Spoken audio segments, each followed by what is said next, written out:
Well, thank you very much, everybody. Please, this is a lot of fun. I just took a trip around and looked at your merchandise, and nobody makes it better. We're working right now on this right here. Had these hats. Make our farmers great again. That's what's happening. We're stopping the barriers to other countries. They send them in and take advantage of us, and we can't go the other way, and this is the way it's going to go. Make our farmers great again. So I just had them made up, and that's the way I feel. We'll give them to some of the farmers here. Huh? But I want to thank you and welcome everybody to the White House for the second annual Made in America Showcase. Made in America, Made in the USA. What do you like better? Huh? Made in the USA, Made in America? Both pretty good. Both pretty good. I remember when I was growing up, I'd see Made in America all over the place. A little bit Made in the USA, but Made in America. Everything had Made in America. And we're starting that again, and it's happening again, as you know. We're here today to celebrate the greatest products in the world, products made with American heart, American sweat, and American pride. We're thrilled to showcase incredible American-made goods from all 50 states. We have snowboards from Colorado. Where's the snowboard person? Those were nice snowboards. 10 years ago, I was perfect. Now, I don't know. I'm not such a beautiful job. Cowboy boots from Texas. Where's cowboy boots? I like those boots. I like those boots. Baseball bats from Pennsylvania. I used to play baseball. Good. Boats, cars, spaceship, you know about the spaceship. And in case you hadn't noticed, there's an F-35 stealth fighter outside, and it's beautiful, parked on the south lawn. I guess getting it here, I know it didn't land on the south lawn, but it's something very special. It's, can't see it. Where's Lockheed? Maryland, yeah. It's incredible. I went to one of the pilots, I was saying, how do you compare this with a certain other plane from the enemy? They said, well, the difference is when we fight, they can't see our plane. I said, that sounds like a pretty big advantage, right? It's called stealth, super stealth. All of these products have something special, very much in common. A big, beautiful seal, and that's with the sign, in this case, Made in the USA. Also joining us today, and at the event is NASA Administrator Jim Bridenstine. Where's Jim? Jim, thank you. Jim, thank you. And Marilyn, thank you for being here from Lockheed Martin. After many years of decline, American manufacturing is coming back bigger and better and stronger than ever before. It's happening. We're in the midst of a great economic revival in the United States. We've added 3.7 million new jobs since the election, including more than 370,000 in manufacturing alone. Remember during the campaign, they all said, oh, you're never going to add manufacturing jobs. That's obsolete, they would say. I said, it's obsolete? To make things is obsolete? I guess they were wrong, right? I guess they were wrong. We're adding a lot more. Almost 1 million workers discouraged by the policies of the previous administration and, frankly, other administrations have now returned to the workforce. New unemployment claims are at the lowest level in almost half a century. Think of that. The lowest level unemployment claims. That's a big one. Unemployment rates for Americans, for African Americans and Hispanics and Asians, Americans, all of us, lowest ever. These are the lowest levels for African Americans, for Hispanics, and for Asians ever recorded. Think of that, ever recorded. And women, unemployment recently reached the 65-year low. We think that's probably the lowest ever. But as I've been saying, in 2 weeks or 3 weeks, it will be. It'll be the lowest in history. Pretty bad when you say the lowest in 65 years. And I say that's not as good as history. So, but very shortly it will be. We'll be saying history. Manufacturing wages are expected to rise at the fastest rate in more than 17 years.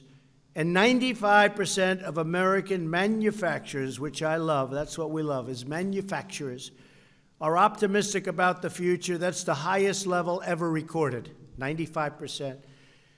We have achieved together in the last 18 months something that is totally unprecedented.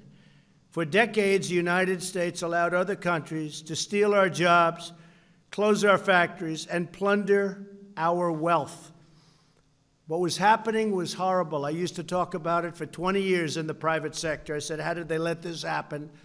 Little did I know I'd get my shot. That's what happened. And that's what's happening to us, because it's really been positive. Our leaders in Washington did nothing. They did nothing. They let our factories leave. They let our people lose their jobs, given to other jobs, workers in faraway lands. That's not free trade, that's fool's trade, that's stupid trade. And we don't do that kind of trade anymore. The European Union's been very tough on the United States, but they're coming in to see me on Wednesday. And we'll see if we can work something out. And otherwise, we'll have to do something with respect to the millions of cars that they send in every year. But maybe we can work something out. They're all coming in, the top people. We're talking to China, who had a $375 billion trade surplus last year with the United States. Think of it, $375 billion, or looking at it differently, we had a $375 billion trade deficit. That's not good. And we're talking to China very seriously. We're talking to Mexico on NAFTA. And I think we're going to have something worked out. The new president, terrific person. I spoke to him at length on a call. Did a great job, got a tremendous vote.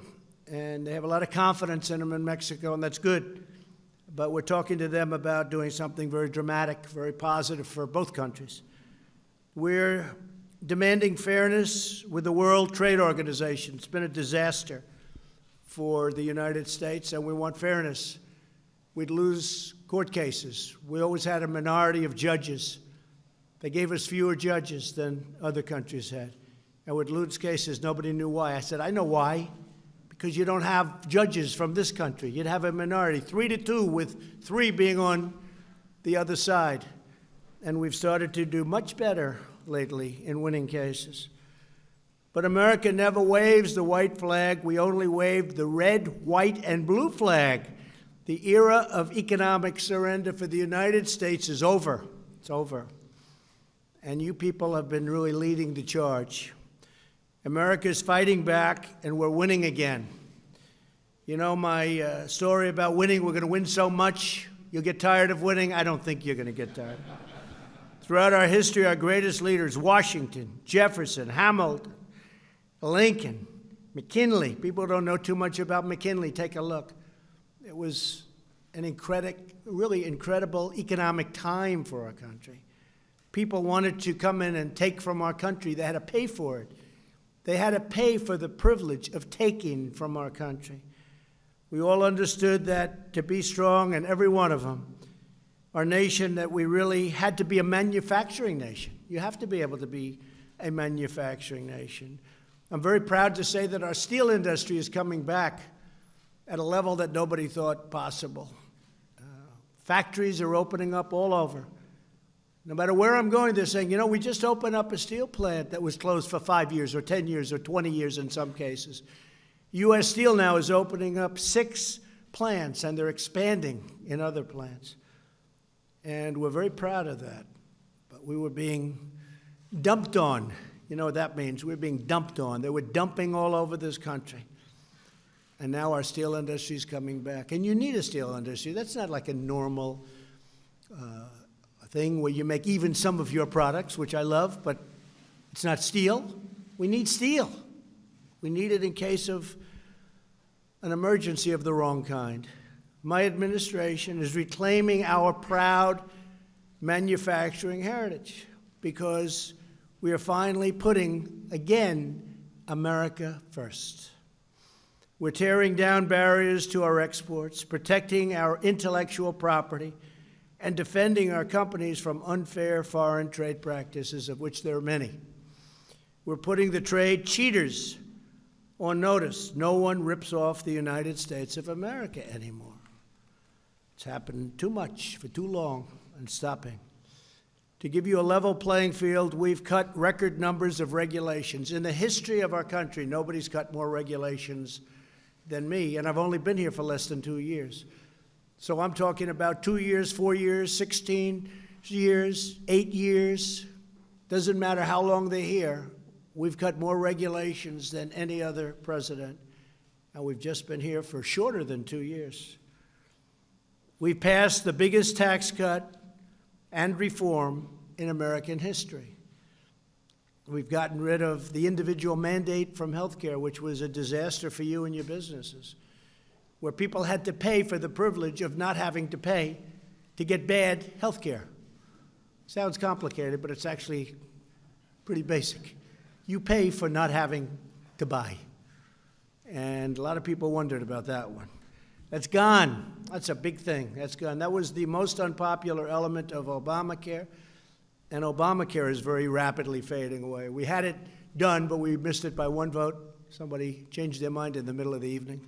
Wonder who that was. But just one of those things, but we're very far progressed, and we're now opening up health care policies and making it possible for people to buy great health care at a low cost. And we're very proud of that. And it's opened. Secretary of Labor Acosta has done an incredible job. And Secretary Azar is in the process of doing something that's going to be very big. And all of you people will be big beneficiaries of that in the business world also. Since our tax cuts were passed, more than 6 million Americans have received a bonus or a pay raise, in some cases a very substantial bonus, and they're really liking it. Creating over $7 trillion of worth for our country. We vaulted up to a very strong #1 position. We're the largest in the world, largest economy in the world, by a lot more than when I took over the presidency. Small businesses can now deduct 20% of their business income, and manufacturers can now immediately deduct every penny spent on new equipment. You never thought you were going to see that? So you go out, buy new equipment, or if you're selling equipment, that's even better, because I know a lot of you folks make the equipment. A one-year deal, think of it, expensing, 1 year expensing. Did you ever think you were going to see that? And people are buying. They're buying in record numbers. As a result of our tax cuts and in the bill itself, $300 billion in foreign profits have been brought back home to America where it belongs. In the first quarter of this year alone, Apple is spending $350 billion on new plants and an incredible campus. And many other companies are doing the same. Maryland, I think Lockheed Martin is doing a big investment, I heard just the other day, very big investment. Every time a new factory opens, every time jobs are returned to our shores, every time we buy a product made by our own American neighbors, we are renewing the bonds of love and loyalty that link us all together as Americans. There's tremendous spirit in our country right now. Sometimes you don't see it, but there is. And you're producers. You produce like nobody else. And the spirit is incredible. Esprit de corps. Today we declare a simple truth. It matters where something is made. Matters to me. You know, I'd hear the globalists talking about, like, it's okay to close a car factory or a car plant in Michigan, and it's okay to move that plant to Mexico and hire different workers and fire everybody in Michigan, but it's not okay for me. To me, it's a very bad thing, and that's stopping. Plants are moving back to Michigan, and they're moving back in big numbers, and they're moving back to Ohio, coming into Iowa in a lot of different ways, and ethanol, as you know, is taking on whole new leaps and bounds. A lot of things are happening. Pennsylvania, you see what's going on there with steel. Pennsylvania's incredible what's happening in Pennsylvania. But you look at just steel. When you hear steel's doing well, you know Pennsylvania's doing well. But car plants are moving back into our country at numbers that soon will be records like we've never set before. The more we make things in America, the stronger America becomes. That's why we will always live by two crucial rules: buy American and hire American. These principles gave rise to centuries of American prosperity, from Ford's Model T to the F-150 that I just saw, which was beautiful, from the Wright brothers to that beautiful Orion space capsule. On the South Lawn, you have the space capsule, and every part is made right here in America. That was my first question. And NASA is, as you know, is really in a position that it hasn't been in decades. People are excited about it. And for some reason, I just told the guys, for some reason, rich people love rockets. They love them. I said, let them spend. We'll lease them the pad. Get a lot of money, don't worry, they don't care. They just want to have their rocket go to Mars. Everybody wants to be the first. So let them go up and let them do it. Let these rich guys, they love those rockets. I never liked it as much as them. That's okay. But we have the real estate. You know, you can't send too many rockets up from too many locations. We have the places. We have the best places there are. So we have a lot of work going on at NASA that's being done by NASA. We also have a lot of work going on that's done by these very rich people that love sending rocket ships up to various places. And we're going to learn, and we're going to give them a lot of credit for doing it. It's great. When they want to do it, we think it's great. American ingenuity built the railroads. It linked the highways, put up the skyscrapers, and landed a man on the face of the moon. We can only imagine the incredible new marvels this century will bring. Can you imagine? You look at some of the things that are done today. I look at simple computer screens and what you have today and what you didn't have 2 years ago. Can you imagine what it's going to be in the future?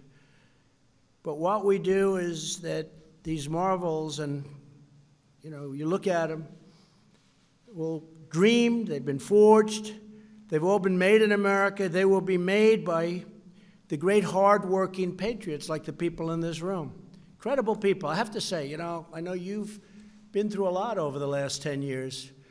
And now every single person I met outside where they were showing off their product and displaying their product, they're saying it's better now than ever before. They've never had a time like this.